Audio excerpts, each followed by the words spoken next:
Tuhan bersamamu. Inilah Injil suci menurut Santo Matius.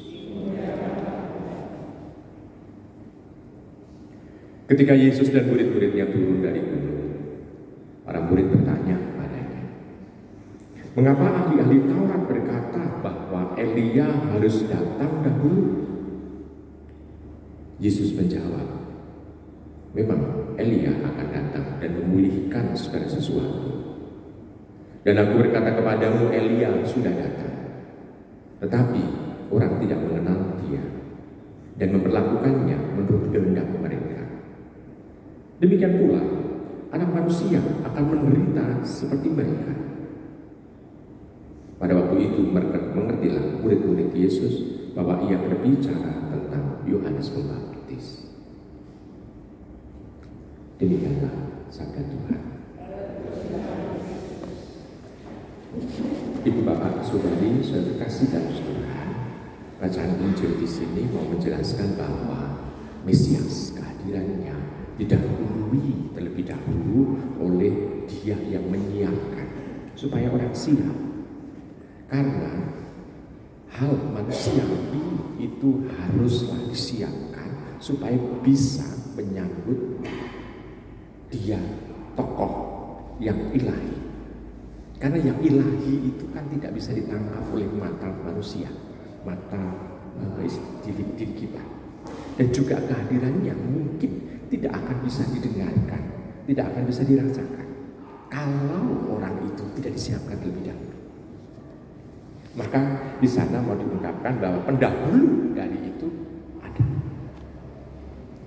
Dan orang-orang Yahudi mempunyai keyakinan bahwa kehadiran Mesias itu akan didahului oleh Elia. Elia sebagai tokoh besar pendahulu Mesias. Dan situ mau diungkapkan bahwa Elia saja, dan Tuhan Yesus mengatakan bahwa Elia saja itu kehadirannya tidak diketahui oleh orang-orang yang misalnya itu yang mau menyambut Mesias. Apalagi Mesiasnya, apalagi anak manusianya. Pendahulunya saja tidak dikenali. Maka di sana mau diungkapkan ada satu hal, yakni perlu diri kita memasang kepekaan, suatu hal-hal yang peka atau keterbukaan untuk kehadiran yang ilahi. Kita harus menyiapkan diri itu. Kita harus siap. Diri kita itu harus membentuk diri kita sedemikian rupa supaya Tuhan bisa kita rasakan kehadirannya. Kalaupun mata kita itu tidak mampu untuk melihatnya, tetapi mata hati kita bisa merasakan Dia hadir. Nah, Ibu bapak, saudara kasih dalam Tuhan, ini sesuatu yang memang harus ada dalam diri kita. Begini ibu bapak, setiap kali kita melakukan sesuatu, ya misalnya doa dalam kehidupan beriman, kita mewujudkannya kan dengan doa. Pada saat kita doa, kita apakah betul kita merasakan bahwa Tuhan ada di depan kita? Coba Anda bayangkan kalau kita doa hanya sekedar, oh saya belum doa ini, maka lalu cepet-cepet aja, pokoknya yang penting doa gitu.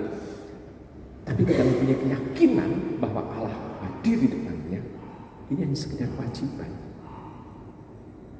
Tetapi kalau doa itu kita betul mempunyai suatu keyakinan bahwa Tuhan hadir di depan kita, kita bisa merasakan. Dan kita serius, kita fokus dalam doa itu. Walaupun doa yang kita ucapkan sebentar. Nah, Tuhan menginginkan supaya kita itu tahu bahwa Dia yang ilahi itu mau untuk hadir pada kita. Kehadirannya inilah yang kita tunggu-tunggu. Nah, saudari, saudara terkasih dalam Tuhan, kepekaan itulah yang diharuskan ada dalam diri kita. Maka kita harus mampu untuk membaca semua peristiwa-peristiwa dalam kehidupan ini. Utama peristiwa-peristiwa yang menyangkut iman kita. Karena di situ persis kehadiran anak manusia itu sungguh-sungguh itu sesuatu yang seringkali tak terduga. Nah, kalau Tuhan Yesus kan mengatakan bahwa datangnya itu seperti dalam tanda kutip maling gitu ya. pencuri yang tidak tahu jamnya pasti. Kalau nunggu maling ya, kalau maling ditunggu ya tidak akan datang-datang. Karena maling justru datang, karena justru pada saat tuan rumah itu lengah. Ya. Kalau tahu bahwa tuan rumahnya itu tetap berjaga-jaga dan waspada, maling nggak akan datang.